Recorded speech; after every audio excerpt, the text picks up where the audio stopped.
Okay. Am I under arrest? Or am I just being detained and we're figuring out what's going on? We'll get to that in a second. Let's just... Okay. Not just bullshit. Nothing when you're talking to two police detectives in a room, it's just bullshit. Okay, I've been through the system enough to know that. Yeah. I don't know where Edna is. I think you do, Dan. No. I don't know where Edna is. Yes, you do. No, I don't. You know, come on. I don't know. Detectives are often seen as the heroes who tirelessly pursue justice and solve complex cases. Their job involves unraveling mysteries and bringing criminals to justice. However, what happens when a cunning suspect manipulates the detectives, obscuring the truth and slipping away from justice? This is the case of Daniel Printz. June 22, 2022, on a call was placed to Gilles County 911 regarding the disappearance of Edna Suttle, a routine and punctual elderly woman. Concerned family members and neighbors had gathered at her home, unable to make contact. Greenville County 911, what's the location of your emergency? The thing is, a fitter was supposed to show up to stay with my mom today, and she's in her 80s, and she didn't show up. We've come to her house, and we can't get nobody to the door or anything. Her name is Edna Suttle. This is not like her. She shows up like clockwork. So something's wrong. Daniel Printz, a 58-year-old man with a history of serious offenses, including kidnapping and violence, was implicated due to surveillance footage showing him with Edna's vehicle on the day she vanished. Daniel Printz, known for his previous criminal activities spanning decades, sat across from two police detectives in a room, his demeanor a mix of nonchalance and self-assurance. Despite his extensive criminal record, which included a notable 1997 conviction for kidnapping and murder, Daniel seemed unwavering and poised. Am I under arrest? Or am I just being detained and we're figuring out what's going on? We'll get to that in a second. Let's just... Okay. We're just bullshit. Nothing when you're talking to two police detectives in a room, it's just bullshit. Okay, I've been through the system enough to know that. Yeah. I don't know where Edna is. I think you do, Dan. No. I don't know where Edna is. Yes, you do. No, I don't. You know, come on. I don't know. Daniel's criminal past loomed large over the interrogation. His previous crimes involved multiple victims, including elderly women similar in profile to Edna Suttle, Nancy Rigo, Dolores Sears, and Lee Goodman. His modus operandi suggested a pattern of violence and manipulation, traits that now posed a challenge for the detectives seeking answers. Throughout the interview, Daniel's demeanor fluctuated between cooperation and subtle attempts to deflect blame. I think what's going on. If you guys need me to go somewhere, I can We go. may do that before it's over with. We'll explain what's going on today, though. Yeah, man. Hey, Greg, pleasure. Yes, sir. Yeah, Okay. he's my partner. We work these cases together, which will bring them. Can you tell me why Yeah, put me yeah, down like yeah, I'm see. John Dillinger? John Dillinger, right? Not like that, but we'll explain it to you. Alright. What do you know about John Dillinger? Huh? What do you know about John Dillinger? What I see on the History Channel, I'm a history buff. Okay. What's your favorite period or thing to, I like the, you guys have COVID? No. Can I Do you take- have COVID? No. Okay. No, not to the best of my knowledge. As long as I'm not around a bunch of inmates, I'm gonna take that off. There you go. Yeah, that works for me. That way we can actually have a conversation. One other thing, I'm kinda hard of hearing. Okay. Okay. So am I, so is he, so... Okay. So we're all in the same boat, we all kinda understand. Okay. So, Okay. yeah. Hmm. So you already met my partner, John. Once again, I'm Greg. Greg. Walter. Okay. Both of us are investigators down in Greenville County. South Carolina. Yes, sir. Okay, I've never been to Greenville, South Carolina in my life. Okay, fantastic. Okay. You're- Am I under arrest? Or am I just being detained and we're figuring out what's going on? We'll get to that in a second. Let's just Okay. knock out some of the admin stuff, okay? Sure. Okay. What'd you get locked up for? Because you said you got paroled. I got paroled. I was locked up for a kidnapping charge. Okay. And I did 13 and a half years for that. Oh, wow. I did 1.5 years for a false statement on a vehicle title. They were going to do that in case they didn't get the kidnapping to stick. Okay. But false statement on the vehicle title, when my wife that I had then, we transferred a title on a car, and there were little boxes. And I checked the one closest to the word wife, but it was Yeah. her sister. Ah. And it's just, when they're not sure if they're gonna make something, they want something to hold you with. So the false statement, that's all that was. The kidnapping, I was doing some bad shit that I shouldn't have been doing. Fair enough. But I shouldn't have gotten kidnapping, but I was doing some bad. What kind of shit? What should have you gotten? I really don't want to say. We're just bullshit, No, We're just bullshit. Nothing when you're talking to two police detectives in a room, it's just bullshit. Okay, I've been through the system enough to know that. Yeah. Okay? All I'm going to say about that is, I did my time, I made my first Fair parole, enough. and I haven't been in trouble since. Hey, and that's great to know. A lot of people, especially being what you've been through, they come out and they go right back to it. I had a boss when I first got out, and he was getting in trouble. And the police, this is a funny story, these two lady police officers come to my house because they wanted to question me about him. Yeah. The one knocks on the door, and there's a set of steps. And I open the door, I don't have my shirt on, and I say, "What's going on?" And she said, "I'm with the police department, I want to talk to you about." And other officers standing down at the bottom of the stairs with her hand on her pistol. And I'm like, "Are you officers concerned about something?" And she says, "We've been told you might not like the police." I start laughing. I said, "Let me put on my shirt, I'll let you in." I put on my shirt, they come in, and the woman who's my wife is sitting there. I said, "Y'all might know her. She works with the police department. This is my girlfriend. I ain't got nothing against the police. The police didn't put me in prison. I was being stupid. I put me in prison." Yeah.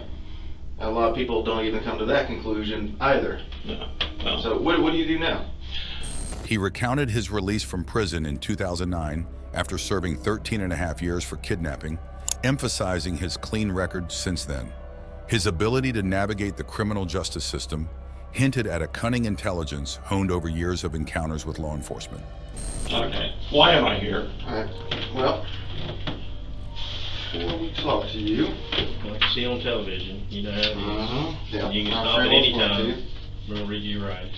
I have the right to remain silent. If I give up the right to remain silent, everything I say can and will be used against me, there's no positive in there. There's no positive. It's not can and will. Right? It could be. Yeah. I have a right to an attorney. If I want an attorney and I can't afford one, you'll provide me with one. Free of charge. When'd you get out? What year? I got out December 15th, 2009. So you maxed out, or you had to do No, some no, parole? I made my first parole date. Okay. Well, I made my first parole date, but Michigan, they send you 3 months before you're able to parole, and they had me go ahead and talk to the parole board, and then they wanted me to talk to a psych. Yeah. And they had me talk to a psych, and the first one they sent me was a psychologist. And so then they had to redo it, so it took another 6 months. Mhm. But they let me go on the first time. In fact, I was plus 16 for probability parole. Yeah. And the guards told me they'd never seen anybody higher than plus 4 or plus 5. Because I didn't get in any trouble the whole 13 and a half years, maintained work. That's the secret, ain't it? Yeah, I didn't. I did something that rightfully put me in prison. Okay. Alright, here we go. So, before we ask you any questions, you must understand your rights. Do an initial or just You check? can initial.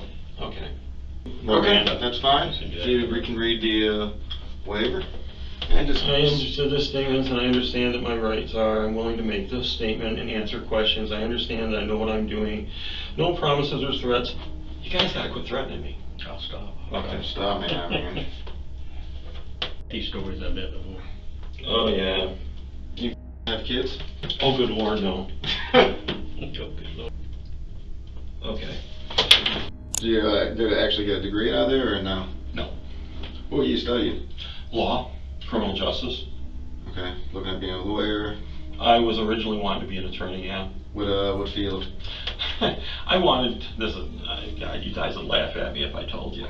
I used to want to be a corporate lawyer. Well, I didn't want to do that. I actually wanted, that sounds boring to me. I actually just wanted to get the law degree and then kind of figure out by trying to have things work where I wanted to be. I wanted to be a judge. Really? Oh, wow. Why is that? Go big or go home. There you go. Because it sounded like a cool job. I was Does sound like a 20 cool years job. old. Yeah. Yeah. You get to be in charge. Wow. Why am I here, sir? I'll talk to you about August 27th, 2021 of this year. What day of the week was that? Oh, it was a Friday. Okay. Where are you on that day? What's your typical Fridays like? What, 2 weeks ago? Do you remember where you were at? Not specifically. But you don't remember which day specifically? No, it was either Thursday or Friday. What kind of job were you working on? I wasn't. You wasn't? I wasn't. This lady had talked to me several times. I'd been down to her house 2 or 3 times. We kind of got to be friends. This woman has so many damn problems, mostly her daughter. Yeah. And what she did is she had me looking at ductwork that she wanted done, because somebody had done ductwork for her and she was suing them because they didn't do all the ductwork or something. She would call me and have me come down there. Okay. And she was constantly having problems. She said she needed to have money at one point in time to help her daughter because her daughter was in jail. Then she needed money another time because, what was it the next time? She was hiring a private investigator because her son-in-law was, she talked to me all kinds of stuff about it. We got to be pretty good friends about stuff like that. Okay. How'd you meet her initially?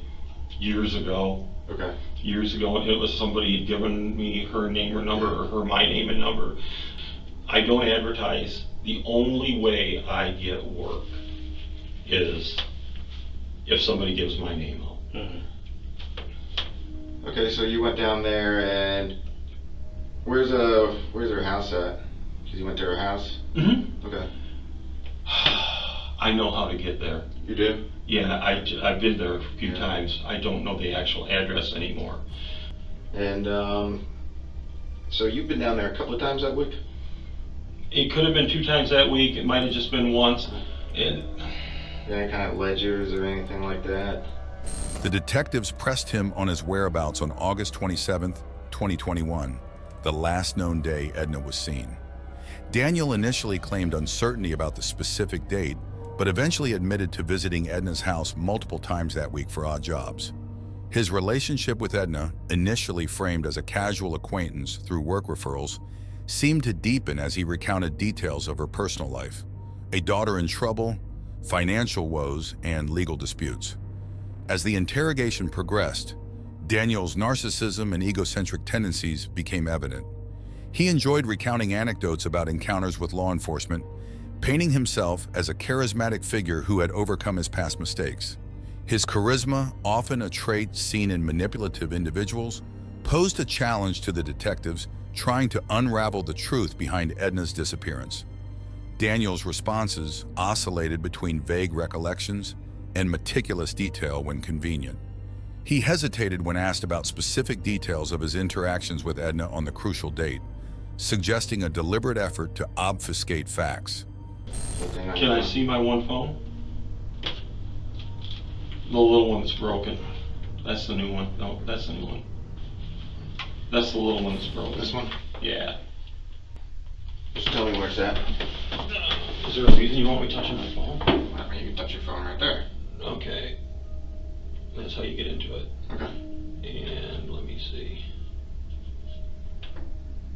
That's a calculator. I always hit that for calendar. Okay, I get those confused. Okay.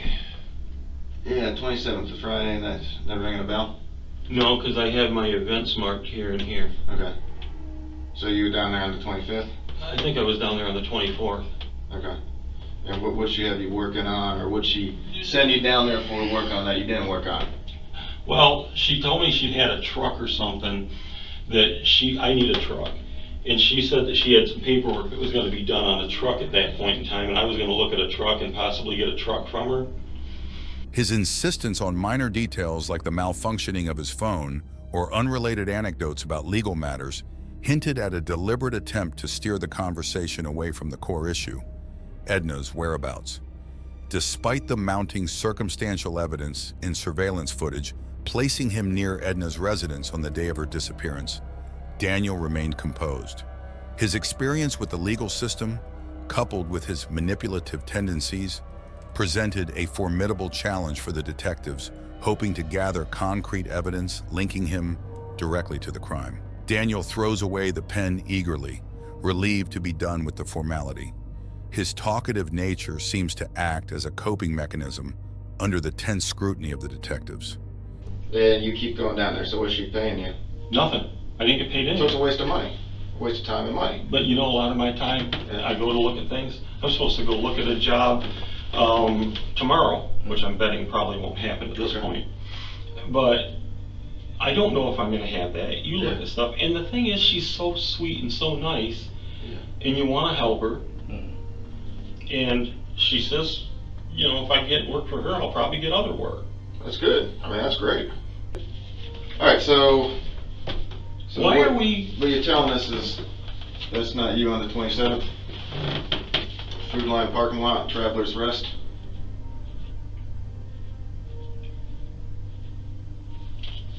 I don't think so. That's not you. That's me. Where's that? Food Line, August 27th, 2021, 9:23, Okay. 32 seconds. Ringing a bell? Yep. Yeah, I went down to Food Alliance. Okay. Yeah. Yeah. So what were you doing down there that day? She wanted me to look at some stuff at her house, Okay. and she picked me up at Food Lion because she wanted me with her when she was gonna go meet some guy for God dang it, private investigator. Okay. Yeah. Yeah. Tell us about that. She wanted me to meet her down there. Okay. She was nervous because she says, I'm not sure I trust this guy. And she knows I've been in the military. And she says, will you meet me? And I go, yeah. And I said, where do you want to meet? She says, well, he's been talking to me. I guess I'm supposed to meet him at a restaurant. And I'm supposed to meet him down near Food Lion. Okay. So I went down to Food Lion, and she met me. And he didn't show up where we went to next. And she had been trying to get a hold of him. And we went to her house for about 2 hours. And then we went back to Food Lion. And it just... She just dropped you off and you went home and you just noticed something about PI? Well, she wanted me to see if this guy was going to meet her where he was supposed to meet her. Do you know where? There was a hotel lobby that he had finally said, meet me at the hotel. Okay. She says, drive up there and see if he's there. And I drove up there, and things are starting to sound really squirrely to me. So she says, when you go up there, I want you to drive me around and take care of stuff. Okay. So you drove I her did. around? I drove her around. Where'd you all drive to? I wound up driving her back to her house because Okay. she said her daughter was coming up and she'd have her daughter help her pick up the car and Oh, stuff. that's good. So, Because her daughter was supposed to meet her. did you ever meet her daughter? I've never met her daughter. Okay. So that's you and the Food Lion, Mm-hmm. checking out. Mm-hmm. We bought some yogurt. Yeah. Yep. Yep. Sure. My stomach was upset. I like eat yogurt. yogurt a lot. Is that me buying you? Yeah, it's Oh, that's the pork. That's the yeah. pork. Yeah. Okay. Yeah. So you know. Mm-hmm. Can I see that? My glasses. Yeah. Where's that at? That's her pulling alongside. Food Line. Oh, okay. Yeah. Yeah. That's her tag. Mm-hmm. Mm-hmm. Her car.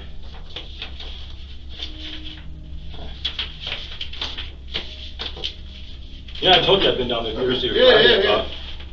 Well, you know, at first you weren't sure about that, but you know, I'm glad we got that rectified. Well, I wasn't sure on the dates. What's that bag you got?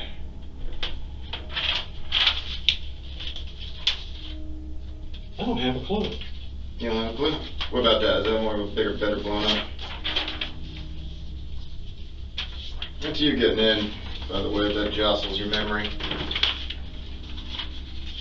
Yeah, but I mean, Do you remember what was in the bag? yeah. No, I don't remember what's in that bag. Okay. She had several different bags. Okay. Because she said she was going to go give this guy she was meeting some different things to try to pay for a private investigator. Because she told me she went and took out a $4,000 loan against her vehicle. Why'd she do that? She said she needed to, and then he kept wanting more money and wanting more money. Yeah, does she normally carry a lot of cash or jewelry or anything like that? Not that I know Does she of. have a lot of savings that you know of? I don't have a clue. Okay. I wasn't privy. I doubt that she had much savings because she talked to me about doing work for her, and she kept saying she didn't have money. In fact, she went down and got $4,000 or $4,500 or some dumb thing off of her car. Wow. And paid this guy to do private investigator work. Yeah, so she's kind of hurting a little bit, I bet. Little old lady like that? Mm-hmm. Okay. Yeah.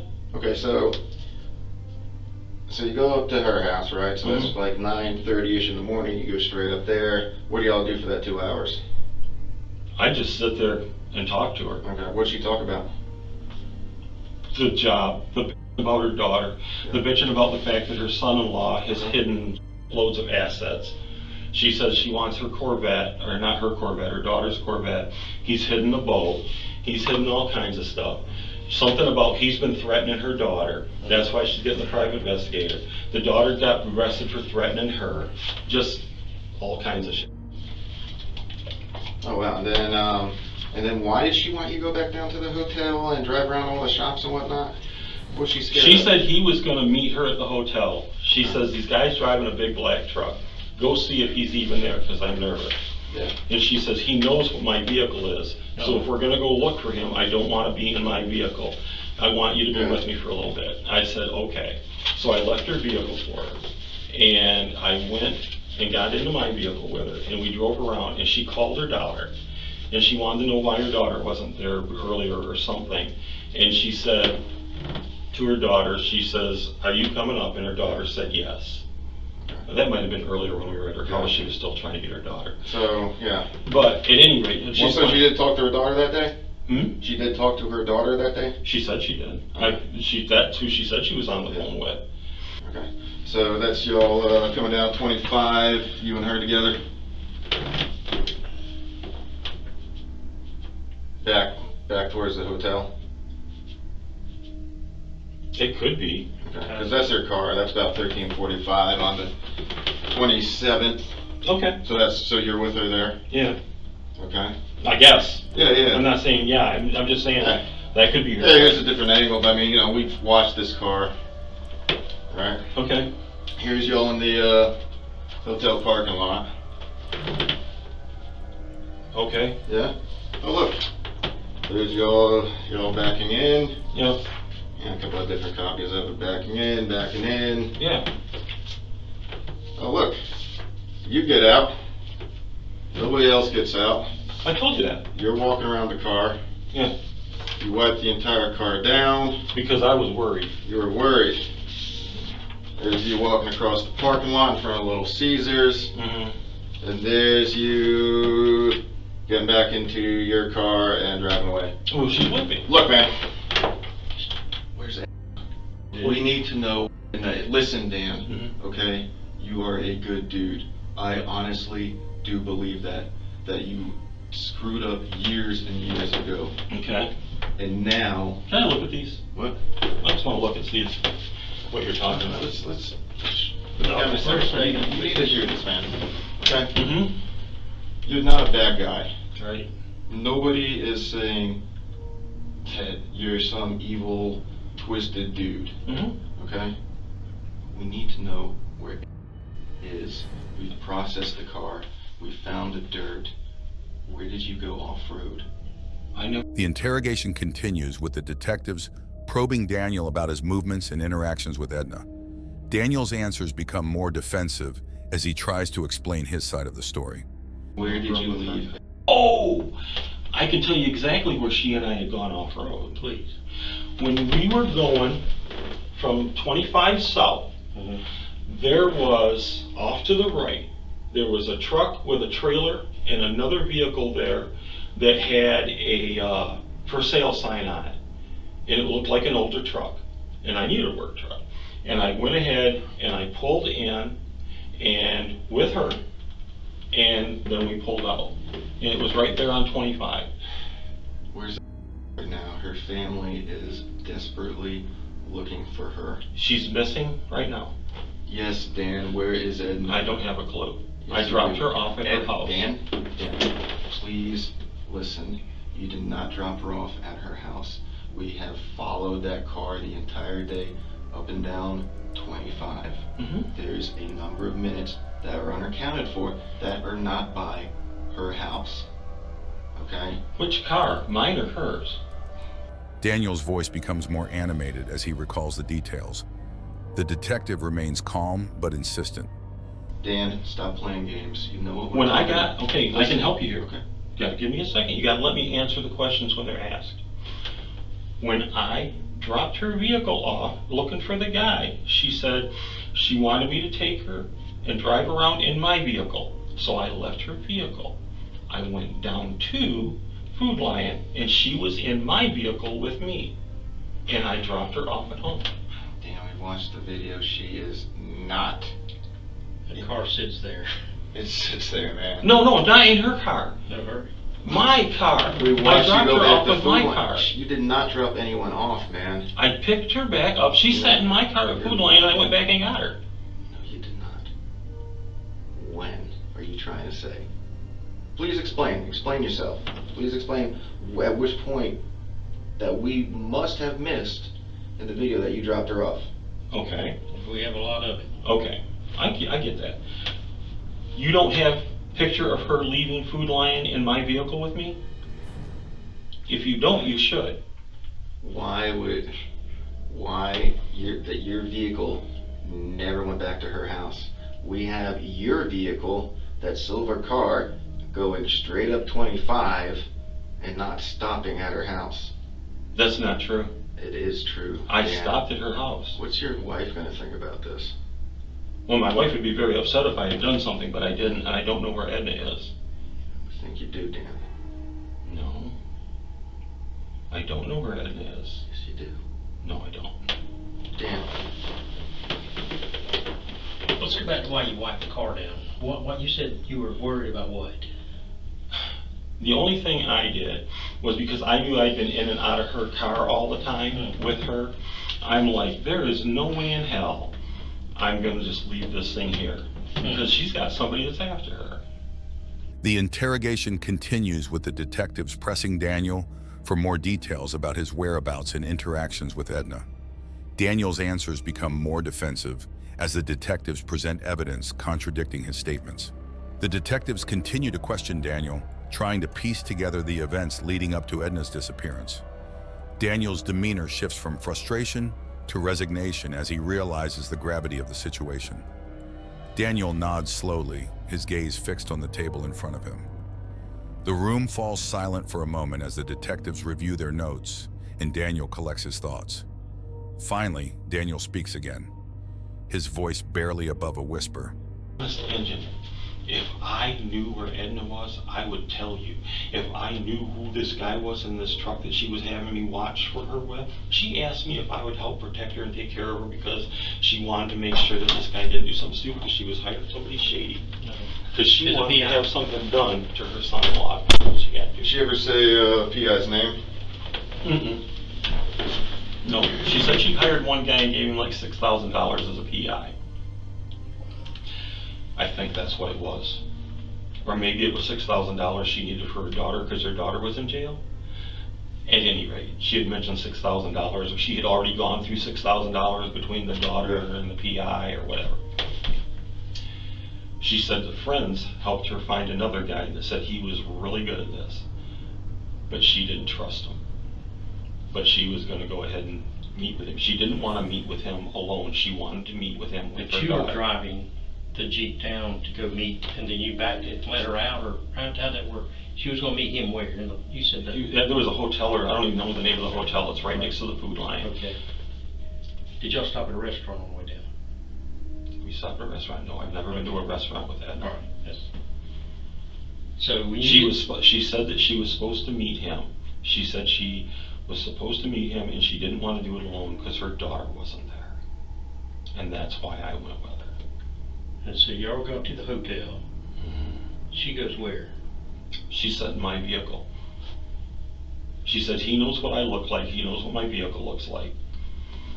She says, can you go see if he's there and if he's got somebody with him, because I'm worried he might have somebody with him that might do something stupid. Because she was supposed to bring him money. Okay. So I said, sure, I'll drive up there and drive around. It would throw him off if he was looking for her in her vehicle. He'd be like, oh, it's a vehicle that looks alike.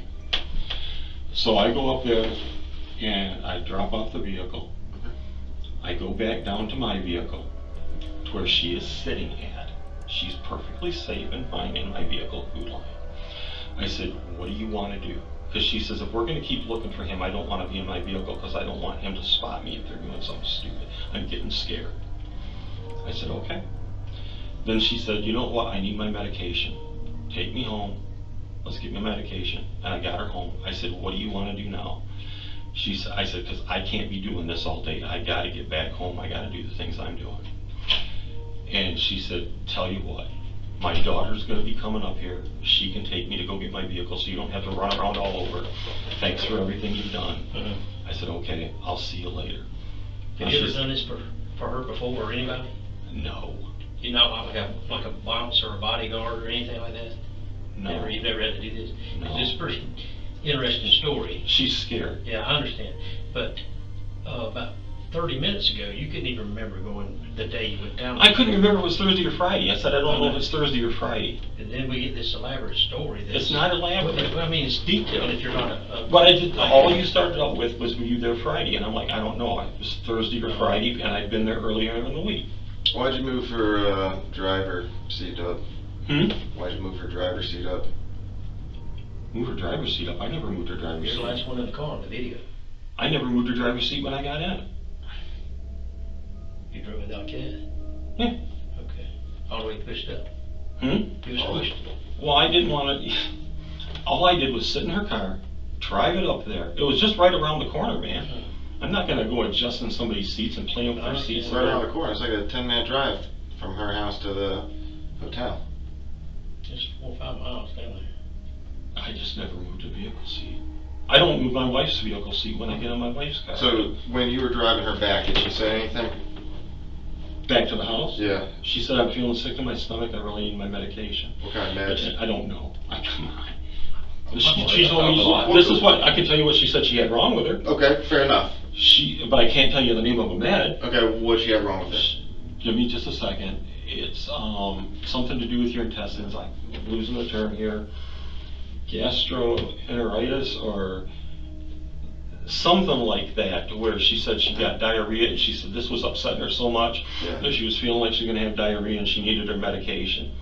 And she was saying she was feeling dizzy, and she wanted medication because she was feeling dizzy, and she was feeling upset. And this whole thing with this guy was driving her nuts because she didn't trust him and she was scared.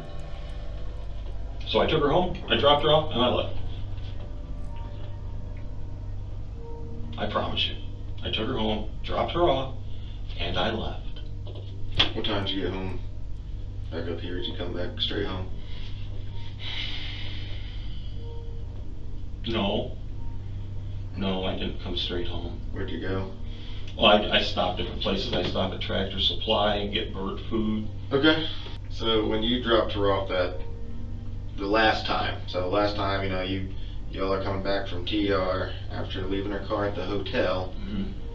You drive back up to her house, and you turn down North Old Buncombe to park the back way like she likes it, right, and come in. If that's the name of the road, sir, I don't know. Yeah, but her house is right there on the corner. Yeah. And you come in, you turn into her, right? She gets out. Does she say anything when she gets out? I walked to the house with her. Okay. I walked up to the house with her. I got myself a drink because I was thirsty. She gave me a bottle of water. Okay, good. Okay, very friendly. And she sat there for a couple minutes. She went and got her medication, and she took some medication. Okay. She has medication. I saw her get it out of a drawer next to her computer. Okay. And she takes her meds, and she go to bed? You leave? She said she was going to go lay down. Okay, and that's when you left? Okay, so your car's parked there, you make a left-hand turn onto 25 and come on up, right? I don't want to be lying to you here. Her house was right there. Okay. So you come in, right, you come back. I drove right straight through because there's a place you can see where you can drive. And when I left there, I went like this. Okay, so you turn left and got went Yep. right here. North. Okay. Pardon? Went north, so. Oh, So, I thought you said no. I'm like, yeah, I did. so check this out. Right? Mm-hmm. Her house, Yeah. right there. Yeah. This is an antique shop, right? Mm-hmm. They have a camera Mm-hmm. overlooking her driveway. Your car then pulled out and made a left-hand turn. Okay, but I may have come out and done this. I'm not 100% certain. I've been in and out of there enough times to where I'm not 100% certain how I got out of there. But I would have believed I would have gone straight. But that's not necessarily true. But anyway, I did not do anything to Edna except drop her off at home. And you've never met her daughter or son? You keep asking me the same questions. I understand I'm the just making tactic. I've never met anybody in her family. If you'd like me to go to Greenville with you, I'm willing. We may do that. We try to get a waiver so you can sign it. Okay. That way we can bypass this.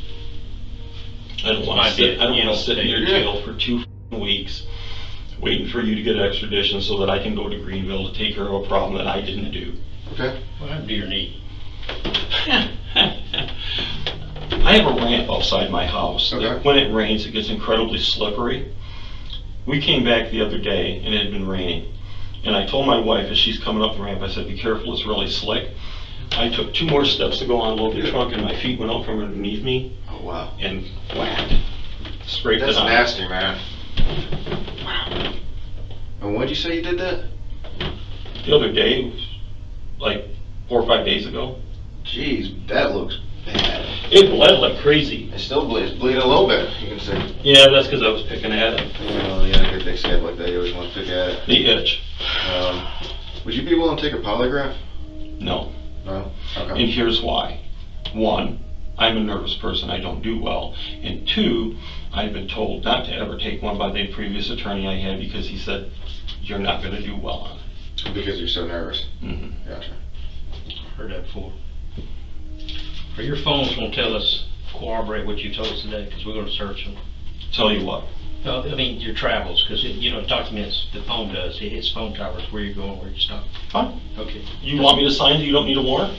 We do, or either, you sign it. I'll sign. You can search for where my phone says I We got. may do that here in a minute, but I'll be more than happy to. we're gonna go figure out what we're gonna do next, to see if we can get you to Greenville and get you arraigned so you can get back on with your life, or whatever we're gonna do from here. What are you actually charging me with? Well, she's missing. The family's reported her car stolen, so auto theft. That's it for us. You can't be having a stolen car if you're in possession of it, so it won't be auto theft. So She she's wasn't- missing It's grand larceny. Grand larceny. the car. I don't have it. You did, we got You your video. did. Okay. That's where we're at right now. So, Okay. So this is kind of like back years ago, the false statement on the vehicle title. We'll use grand larceny so we can keep tabs on you. No, it's a legitimate charge, but But I told you, she said for me to drive it. You got to prove I didn't. if she was here to tell us that, we would be golden, And and you would be too. But again, Mhm. here's the thing.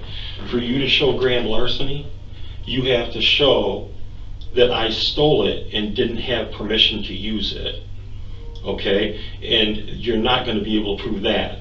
So the grand larceny Maybe thing. you'll get out of it, it sounds like.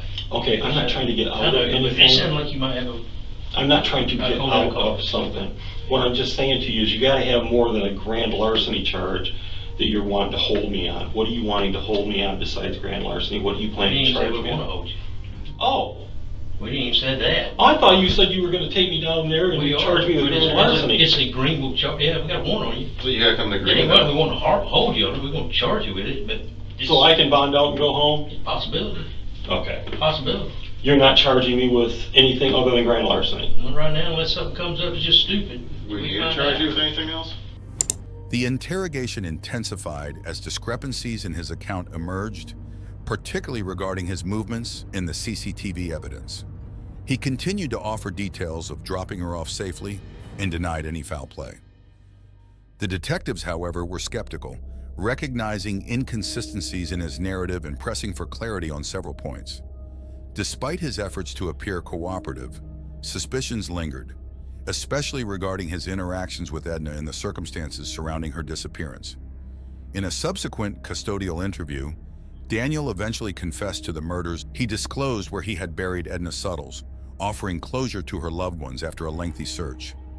On May 16, 2022, Daniel received a life sentence without parole for his crimes. Law enforcement officials expressed relief at his capture, acknowledging the danger he posed to the community. However, questions lingered about his activities during the 12 years he remained free after a previous release in 2009. That's all for this video. We hope you have found this video informative and interesting. How can detectives better prepare for such deceptive tactics in the future? Let us know in the comments section. Make sure to subscribe to our channel and hit that bell icon for more interesting videos like this. Thank you for watching our video.